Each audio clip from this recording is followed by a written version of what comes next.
ঘটনার প্রতিবাদে পথে নেমেছে সিপিএম। টালিগঞ্জে মিছিল।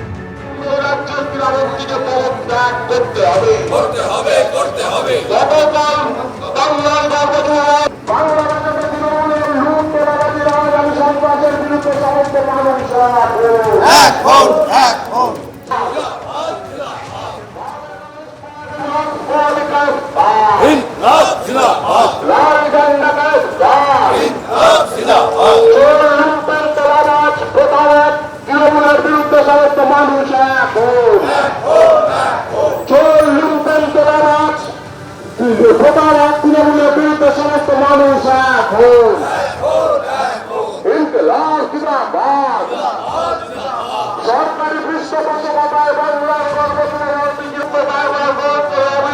রাজ্যের ক্রীড়ামন্ত্রীকে পদত্যাগ করতে হবে।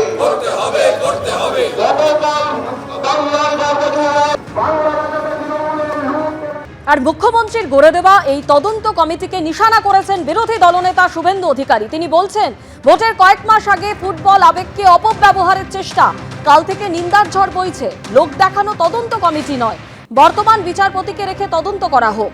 রাজ্যপালকে আর্জি জানিয়েছি দর্শকদের দ্রুত টাকা ফেরতের উদ্যোগ নিতে, বললেন শুভেন্দু অধিকারী। কাল থেকে যে নিন্দার ঝড় বইছে, এই নিন্দার ঝড়কে প্রতিবাদে পরিণত করার আমরা আবেদন করি এবং সাথে সাথে সুনির্দিষ্ট দাবি গতকাল থেকে যে আওয়াজ আমরা তুলেছি এবং বিরোধী দলনেতা হিসেবে আমি মহামহিম রাজ্যপাল মহোদয় আমাদের সাংবিধানিক প্রধানের কাছে মমতা ব্যানার্জির পাড়ার লোককে দিয়ে লোক দেখানো তদন্ত কমিটি নয়, সিটিং জাজকে রেখে কলকাতা পুলিশ তথা বিধাননগর পুলিশ তথা পশ্চিমবঙ্গ পুলিশকে সরিয়ে রেখে নিরপেক্ষ তদন্ত করা দরকার, এটা আমরা কাল থেকে বলেছি। কালীঘাটের লোককে দিয়ে এই তদন্ত আমরা মানি না, এই তদন্ত নিরপেক্ষভাবে হবে না। সিটিং কোনো জাজকে দিয়ে এই ঘটনার তদন্ত করাতে হবে। আপনি কি বলবেন? আমি বলবো উনিই বলতে পারবেন, উনি তো বলেই দিয়েছেন, আমি আবার কি বলবো। একদিকে যেমন তদন্ত কমিটির সদস্যরা আজ যুবভারতী ক্রীড়াঙ্গন পরিদর্শন করেন, অন্যদিকে রাজ্যপাল সিভি আনন্দ বোস তিনিও আজ যুবভারতী ক্রীড়াঙ্গনে আসেন।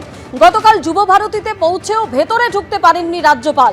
যুবভারতী স্টেডিয়াম পরিদর্শন করেন রাজ্যপাল সিভি আনন্দ বোস। গতকাল যুবভারতীতে পৌঁছেও বাইরে অপেক্ষা করেন তিনি।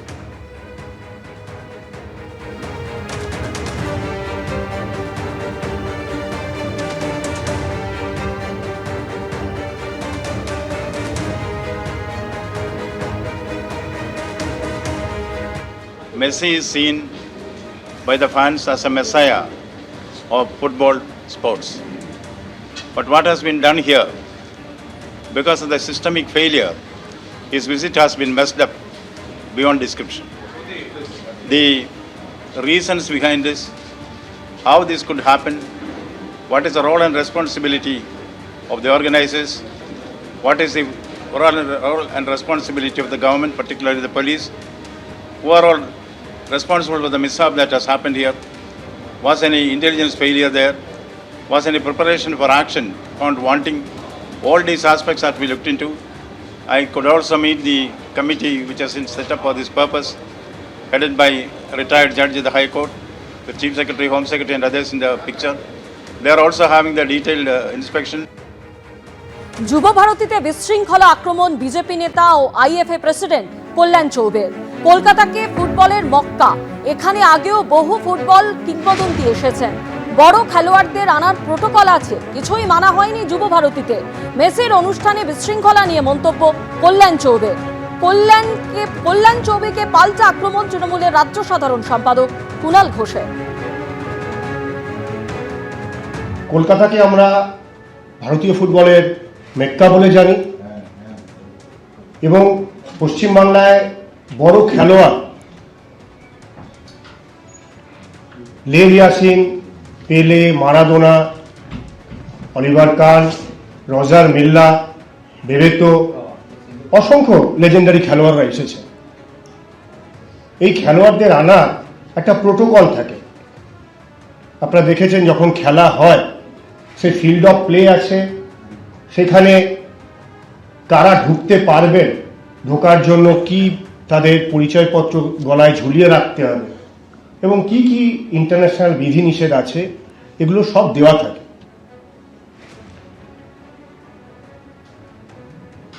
এর কোনোটাই মানা হয়নি। কল্যাণ চৌবে এখনো এআইএফএফ আছে কেন? তো ব্যর্থতার জন্য ইস্তফা দেওয়া উচিত। কল্যাণ চৌবে একটা অপদার্থ প্রেসিডেন্ট, তার তো ইস্তফা দেওয়া উচিত।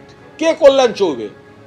কোনোদিন ভারতের মূল একাদশে খেলেনি, মাঠে নামেনি, তাকে ঘুরপথে বসিয়ে দিয়েছে এআইএফএফ প্রেসিডেন্ট করে আইনের ফাঁকে সুযোগ নিয়ে।